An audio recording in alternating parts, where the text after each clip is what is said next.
Today, we're taking a trip back in time, about 2,500 years to classical Greece.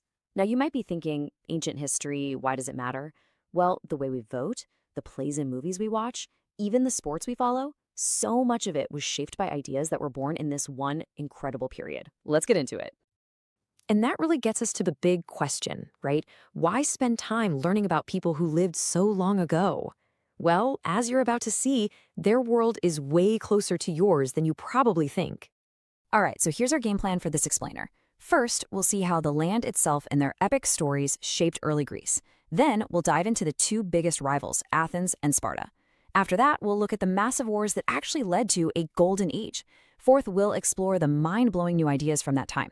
And we'll wrap up by seeing how Alexander the Great built a world-changing empire. Okay, let's start at the very beginning. To really get a handle on the Greeks, you gotta understand two things: the land they lived on, their geography, and the stories they told, their myths. These are like the absolute building blocks for everything that came later. So, take a look at Greece. See all those mountains? They basically acted like giant walls, splitting people up into these small, separate communities. And these little communities grew into what we call city-states. Each one was kind of like its own tiny country. But they weren't totally isolated. The sea was their superhighway. It connected them to each other, to new resources, and, really importantly, to new ideas from all over the world. Now, the story of classical Greece actually starts way before its famous Golden Age. First, around 2000 BC, you had the Minoans. They were known for their amazing art. Then came the Mycenaeans, who were fierce warriors. Yep, these are the guys who fought in the legendary Trojan War. But after them, things got tough. Greece fell into a period called the Dorian Age, and for about 400 years, writing was pretty much lost. That's why we sometimes call it a dark age. But it was from the ashes of this period that the classical Greece we know began to rise. So during that dark age, when nobody was writing things down, how did they pass on their history and culture? Through stories. And that's where myths became so incredibly important. These weren't just kids' stories. For the Greeks, myths were their science, their psychology. They were the way they explained everything. Why do seasons change? Why do people feel powerful emotions like love and jealousy?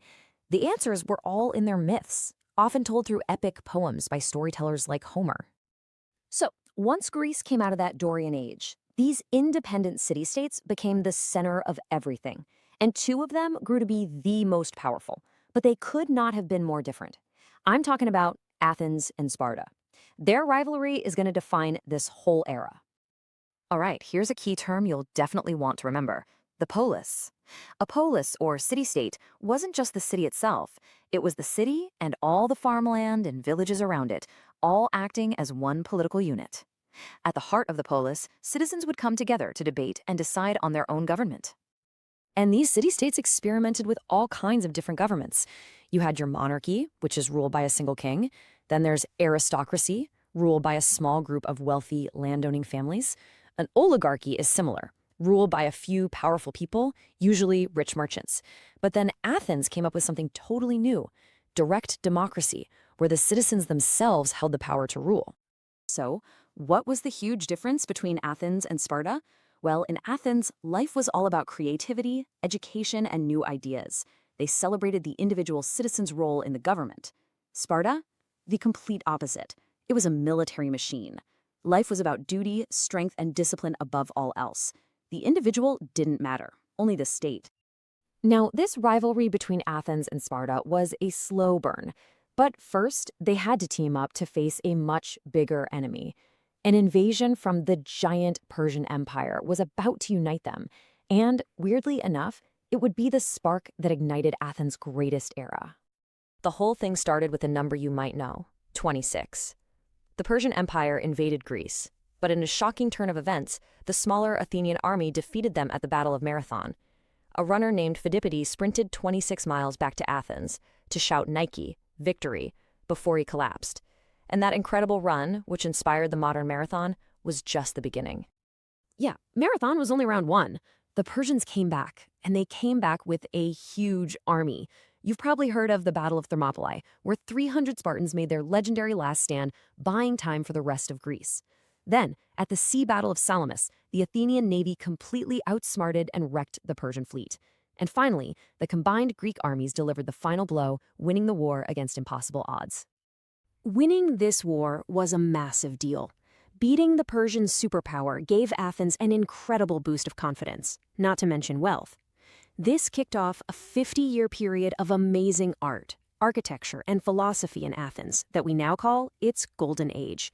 And the man guiding it all was a brilliant leader named Pericles. Pericles had a pretty simple three-point plan. First, strengthen democracy. He did this by paying people for public service, so even poor citizens could afford to participate. Second, strengthen the empire. He used Athens' powerful navy to control the region.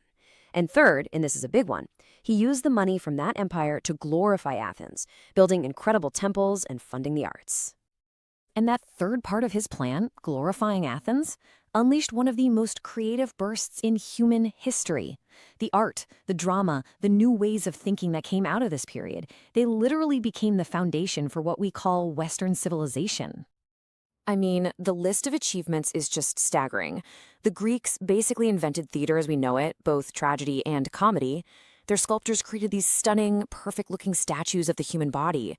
Their architects designed timeless buildings like the Parthenon. And maybe most importantly, they started asking really deep questions about the universe, which gave birth to history and philosophy, the love of wisdom. The first of the great philosophers was Socrates. His whole thing was asking questions, constantly challenging people to think hard about their beliefs. His famous line was, "The unexamined life is not worth living." But, constantly poking holes in people's ideas made some powerful folks pretty angry, and he was eventually sentenced to death. But his method of questioning everything is still at the heart of philosophy today. Now, Socrates never wrote a thing. We know about him because of his star student, Plato. And Plato had his own big ideas. In his most famous work, The Republic, he tried to imagine a perfect society, one that wasn't run by the masses, but by the wisest of the wise, philosopher kings. And who was Plato's best student? A guy named Aristotle. Aristotle was interested in, well, everything. He developed a system of logic for analyzing the world, and he applied it to everything from biology to poetry. His whole method of observing, collecting data, and reasoning, that's the foundation for the scientific method we still use today. But the golden age of independent city-states couldn't last forever. While Athens and Sparta were busy fighting each other in a long, devastating war, a new power was rising just to the north in a place called Macedonia. And its young king, who just happened to be a student of Aristotle's, was about to change the map of the world. That young king was Alexander the Great.